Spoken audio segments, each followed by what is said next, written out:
Bonjour, aujourd'hui nous allons parler de la notion de valeur cible dans Excel. Alors cette notion de valeur cible nous permet, à partir du moment où nous désirons atteindre une valeur quelconque qui est elle-même calculée par plusieurs formules, comment faire varier la valeur de départ pour qu'elle puisse nous permettre par itération successive de pouvoir obtenir le bon résultat au final. Pour ce faire, nous allons d'abord montrer le principe avec un calcul très simple, le TTC et le hors taxe avec un taux de TVA. Donc pour ça, je vais nommer ma cellule hors taxe, je vais nommer mon autre cellule montant de TVA, et ma cellule du dessous, je vais l'appeler TTC. Bien évidemment, j'aurai des cellules de paramètres, donc ici je vais mettre une cellule de taux de TVA, ici. Donc je vais écrire, pour commencer simplement, je mets 100 €. Alors, j'ai pas le symbole euro, je peux le mettre, ça fait plaisir ici, et un taux de TVA actuel de 20%. Donc je pourrais faire mon calcul. Néanmoins, avant de faire le calcul, je préfère bien évidemment, comme toujours, demander à ce qu'il y ait des nommages de cellules qui soient faits de façon à avoir des formules plus cohérentes. Donc je vais dans Formule, je demande à définir un nom, il me propose le nom d'à côté, donc ça fonctionne. Je recommence 4 fois à nommer mon nom, et j'ai donc maintenant mes 4 cellules qui sont utilisées, qui sont nommées. Je vais donc pouvoir écrire maintenant la formule. Alors la formule, c'est quoi? Le montant de la TVA est égal au hors taxe, multiplié par le taux de TVA, et je valide. Et j'obtiens donc 20 €. Le TTC est égal au hors taxe, plus le montant de TVA. Je valide. J'obtiens donc 120 €. Si je regarde par rapport à ça, ça fonctionne.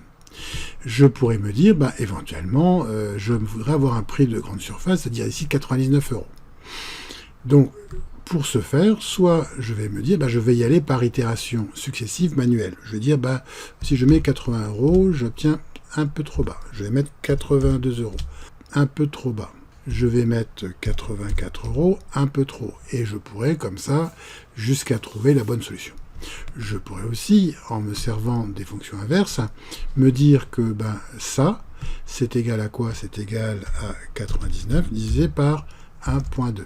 Donc 1 plus le taux de TVA. Je valide et j'obtiens donc 82,50 et ici 99 €. Bon, cela fonctionne. Néanmoins, je pourrais me dire aussi, pourquoi pas essayer de demander à Excel de faire le calcul lui-même. Je vais dire dans ce cas-là, le hors taxe c'est quoi? C'est le TTC moins la TVA collectée. Et si je valide, le système me prévient, attention, il y a un problème de référence circulaire. Ça signifie quoi? Ça signifie qu'ici, nous avons donc le hors taxe qui est calculé à partir du TTC, mais le TTC lui-même, nous l'avions obtenu par calcul du hors taxe. On a donc un système de référence circulaire, un petit peu comme un serpent qui se mord la queue, et on ne peut pas s'en sortir. Donc on va dire OK au système, il me dit, flèche bleue, la seule solution pour s'en sortir, c'est de redonner une valeur ici, quelconque à la chose. Si j'ai des références circulaires, attention, c'est jamais très bon, les calculs seront faussés ou ne marcheront pas. Alors, pour faire ma valeur cible, qu'est-ce que je fais? Je voudrais ici obtenir 99. Donc, je vais aller dans la partie données, et dans l'analyse de scénario, je vois ici que j'ai une valeur cible. Cette valeur cible, je vais pouvoir dire, c'est quelle est la cellule à définir? C'est bien celle-ci, la cellule finale. Quelle est la valeur à atteindre? La valeur à atteindre, c'est 99 €. Et quelle est la cellule à modifier? C'est celle-ci, pour qu'on puisse obtenir. Je valide. À partir de ce moment-là, on a vu que ça a tourné relativement vite, et il m'a donc sorti le résultat. 99 €, il faut 82,50 €. Bon. Si je regarde dans ma formule, ici, j'ai 99, et je verrai ici, si je pouvais, que là-dedans, il y a 100 €.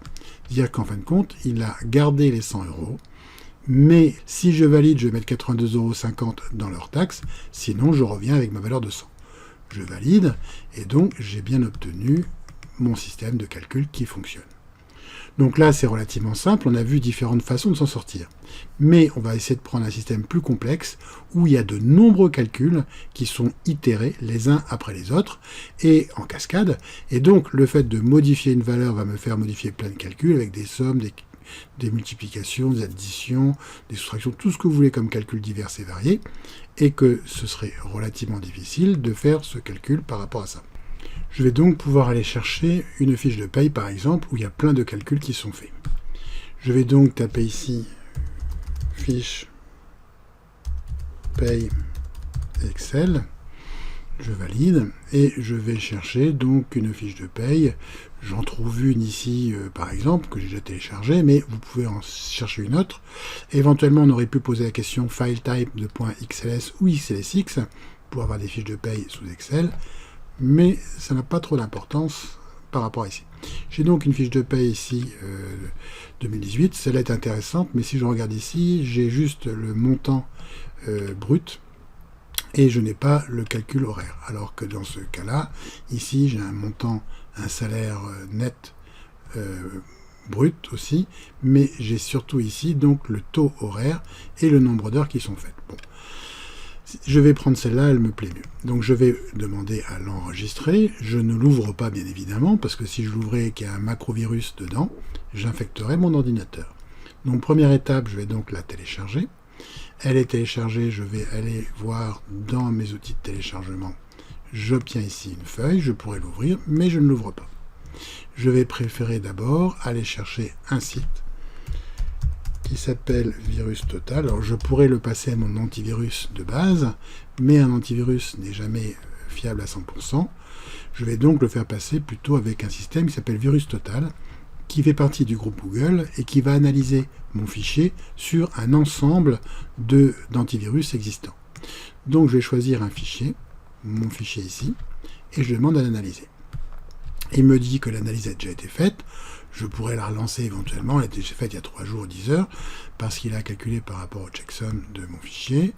Je demande à voir la dernière analyse, ça suffira. Et je vois que sur 58 antivirus qui l'ont testé, certains que vous pouvez peut-être connaître dans cette liste, par rapport à ça.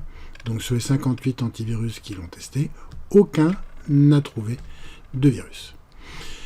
Donc je peux faire confiance, a priori, à ce fichier. Ce qui ne veut pas dire qu'il ne contient pas de virus. C'est-à-dire qu'il ne contient pas de virus connu à l'instant de mon téléchargement. Donc j'ouvre mon fichier, j'obtiens ma fiche de paye, et je vois ici donc le salaire de base, le montant horaire, le calcul du brut, etc., etc. Et tous les calculs pour obtenir le net à la fin du mois. Alors par rapport à ça, ce que je souhaiterais faire, moi, c'est obtenir un net qui soit celui que je veux. 1500 € par exemple. J'ai besoin de 1500 € pour vivre, donc de combien doit être mon brut horaire pour pouvoir le faire dans la mesure où je travaille 151h67. Alors bien évidemment, tous les calculs qui sont là, on va le voir, reprennent les montants qu'on a vus précédemment, vont appliquer un certain nombre de taux et vont faire des calculs. Tous ces calculs-là sont cumulés pour obtenir une soustraction, enfin, pour obtenir une somme, et cette somme va me permettre de pouvoir après enlever tout ça pour avoir ce qu'il me reste à la fin du mois. Donc, j'aurais du mal ici, encore en plus comme une notion de plafond de sécurité sociale, à faire comme pour la TVA de tout à l'heure, à faire diviser par un taux.